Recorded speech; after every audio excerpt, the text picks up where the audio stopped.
මේ ස්නේල් කෙනෙක් වගේ එකක්. ඒක මොකද්ද? ඒක ඒ නම ලූනා. ඒ තව නේම එකක් තියෙනවා. කෝක්ලියර්. කෝක්ලියර්. එතකොට ලූනා කියන්නේ මොකද්ද? ලූනාත් කියන්නේ මේක තමයි. ඒකේ තියෙන සිංහලෙන් දාලා කර්ණ ශංකය කියලා. සිංහලෙන් ඒක තමයි කියන්නේ. ඔය මොකක්ද? බොඩි එකේ මොන පාර්ට් එකද? මේක ආ ඒක බෝන් එකක් කනේ ඇතුලේ. බෝන් එකක්ද ඒක?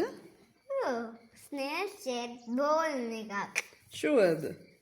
ඔව්. මම නම් හිතන්නේ බෝන් එකක් කියලා. ඒ කනද කොහෙද ඇඳලා තියෙන්නේ? මේක කන්න ගොල් බෙල්ල එක ෂෙල් එකක් වගේ. ඊළඟ පිටුවේ මොනවද තියෙන්නේ?